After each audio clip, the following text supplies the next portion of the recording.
Piracy చేసే సప్లయర్‌ని కాదు. Piracy చూస్తున్న ఒక 100 మందిని అరెస్ట్ చేసేసి, వాళ్ళ పేర్లు పబ్లిక్‌లో పెడితే చాలు. సినిమా లింక్ చూడడం, ఫార్వర్డ్ చేయడం మానేస్తారు. భయం పనిచేస్తుంది, నీతి కాదు. ఇదండి the so called great RGV చెప్పిన మాటలు. ఈయనేమంటున్నాడంటే, రవి సపోర్టర్స్ అతన్ని 'రాబిన్‌హుడ్'తో పోల్చడం ఆయనకి నచ్చలేదంట. అసలు 'రాబిన్‌హుడ్' హీరోనే కాదంట. ఈరోజు డెఫినిషన్స్ ప్రకారం చూస్తే 'రాబిన్‌హుడ్' ప్రపంచంలోనే మొట్టమొదటి టెర్రరిస్ట్ అంట.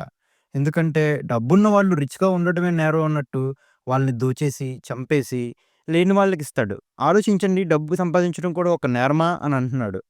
సినిమా టికెట్ రేట్ ఎక్కువైతే పైరసీ జస్టిఫైడ్ ఎలా అవుతుంది? ఇదే లాజిక్‌తో పోతే బీఎండబ్ల్యూ కార్ ఖరీదైతే షోరూమ్‌ని దోచేసి అందరికీ ఫ్రీగా ఇవ్వాలి. జ్యువెల్లరీ షాప్‌ని కొల్లగొట్టాలి. ఇదే జరిగితే సోషల్ కొలాప్స్, అరాచకం తప్ప ఇంకేం ఉండదు అని. జనం పైరసీ చూసేది మోరల్ రెవల్యూషన్ కోసం కాదు, కన్వీనియన్స్ కోసమే. డబ్బులు సేవ్ చేయడానికో, లేదా థియేటర్‌కి వెళ్లి టైం సేవ్ చేయడానికో అంట. అందుకే పైరసీ చూస్తున్న వాళ్ళని అరెస్ట్ చేయమంటున్నాడు ఈయన. ఐరనీ ఏంటంటే ఆర్‌జీవీనే ఈ మధ్య ఒక ఇంటర్వ్యూలో నేను పైరసీ చూస్తా అని స్టేట్మెంట్ ఇచ్చాడు. ఈయన కామెంట్స్‌పై మీరేమంటారో కామెంట్ బాక్స్‌లో చెప్పండి.